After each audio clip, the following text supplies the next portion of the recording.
اللہ تعالیٰ قرآن مجید میں ارشاد فرماتا ہے، اے ایمان والو، روزے جس طرح تم سے پہلے لوگوں پر فرض کیے گئے تھے تم پر بھی فرض کر دیے گئے ہیں تاکہ تم پرہیزگار بن جاؤ۔ رمضان کا مہینہ وہ ہے جس میں قرآن مجید نازل کیا گیا، جو لوگوں کے لیے سراسر ہدایت ہے، اور اس میں لوگوں کی صحیح رہنمائی کی باتیں ہیں اور غلط اور صحیح کو الگ الگ کر دینے والی صاف اور واضح باتیں موجود ہیں۔ سو تم میں سے جو کوئی اس مہینے میں موجود ہو وہ اس پورے مہینے کے روزے ضرور رکھے۔ حضرت سلیمان فارسی رضی اللہ تعالی عنہ سے روایت ہے کہ ماہ شعبان کی آخری تاریخ کو رسول اللہ صلی اللہ علیہ وآلہ وسلم نے ہم کو ایک خطبہ دیا۔ اس میں آپ صلی اللہ علیہ وآلہ وسلم نے فرمایا، اے لوگو، تم پر ایک عظمت اور برکت والا مہینہ سایہ افغن ہو رہا ہے۔ اس مبارک مہینے کی ایک رات شب قدر 1000 مہینوں سے بہتر ہے۔ اس مہینے کے روزے اللہ تعالیٰ نے فرض کیے ہیں اور اس کی راتوں میں بارگاہ خداوندی میں کھڑے ہونے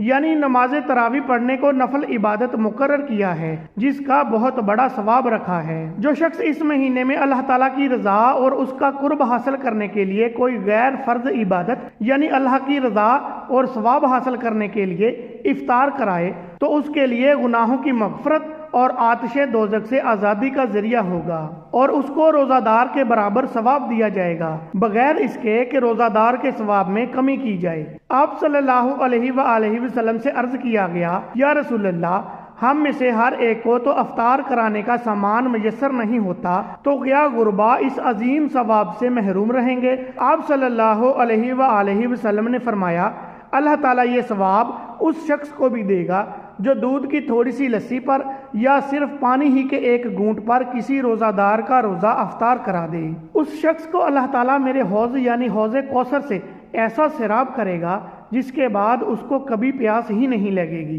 تاکہ وہ جنت میں پہنچ جائے۔ اس کے بعد آپ صلی اللہ علیہ وآلہ وسلم نے فرمایا، جو آدمی اس مہینے میں اپنے غلام اور خادم کے کام میں تخفیف اور کمی کر دے گا، اللہ تعالیٰ اس کی مغفرت فرما دے گا اور اس کو دوزخ سے رہائی اور آزادی دے دے گا۔ حضور اکرم صلی اللہ علیہ وآلہ وسلم نے ارشاد فرمایا کہ رمضان کے 3 عشرے ہوتے ہیں۔ اس کا پہلا عشرہ سراسر رحمت کا ہے، درمیانہ عشرہ نزول و بخش کا ہے، اور آخری عشرہ تو عذاب سے خلاصی کا دستاویز ہے۔ حضرت ابو ہریرہ رضی اللہ تعالی عنہ سے روایت ہے، انہوں نے فرمایا کہ حضرت محمد صلی اللہ علیہ وآلہ وسلم نے فرمایا، جس شخص نے رمضان کے روزے رکھے حالت ایمان میں اور کیفیت احتساب میں، اس کے لیے اس کے پہلے گناہ معاف کر دیے جائیں گے، اور جو شخص رمضان میں عبادت میں مصروف رہے گا حالت ایمان میں اور کیفیت احتساب کے ساتھ، اس کی پچھلی کوتاہیاں معاف کر دی جائیں گی، اور جس شخص نے حالت ایمان اور کیفیت احتساب کے ساتھ شب قدر میں عبادتیں کی،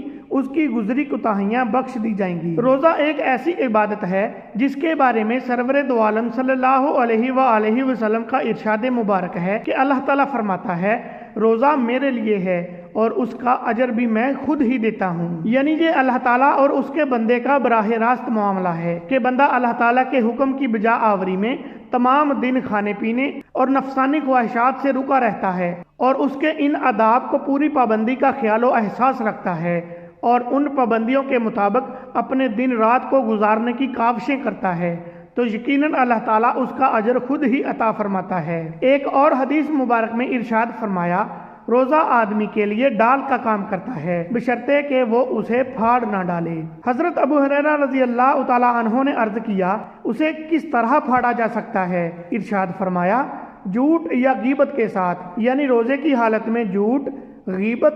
گالم گلوچ، لڑائی جھگڑا اور دوسری اس طرح کی بری چیزوں اور بری باتوں سے سختی کے ساتھ ممانعت کی گئی ہے۔ حدیث مبارک میں آتا ہے کہ جس نے روزے کی حالت میں بری بات کہنا اور اس پر عمل کرنا نہ چھوڑا تو اللہ کو اس کے بھوکا پیاسا رہنے کی کوئی ضرورت نہیں۔ اگر کوئی روزہ دار روزہ رکھنے کے بعد لڑائی جھگڑا، گالم گلوچ، فحش گوئی یا دوسری اس طرح کی باتوں سے نہیں رکتا تو یہ اس کا روزہ ہی نہیں ہے، بلکہ یہ اس کا فاقہ بن جاتا ہے جس کا اللہ تعالیٰ کے احکام کے ساتھ کوئی تعلق نہیں۔ ایک اور حدیث مبارک میں ہے کہ روزہ صرف کھانے پینے سے رکنے کا نام نہیں ہے، بلکہ روزہ تو لغویات اور بری باتوں سے بچنے کا نام ہے۔ حضرت عبداللہ بن مسعود رضی اللہ تعالی عنہ سے روایت ہے کہ جس کے اعضاء حرام کاموں سے نہیں رکتے، اس کو میری خاطر نہ کھانے اور نہ پینے کی کوئی ضرورت نہیں۔ جس طرح زبان کو فحش گوئی، غیبت اور جھوٹ سے بچانا ضروری ہے، اس طرح انسان کو دوسرے اعضاء،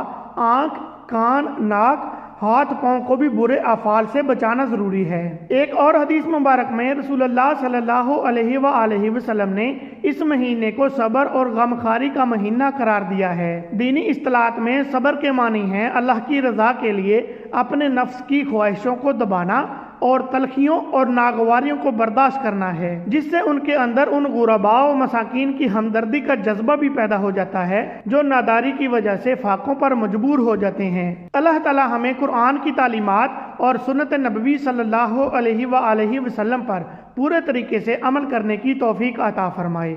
آمین۔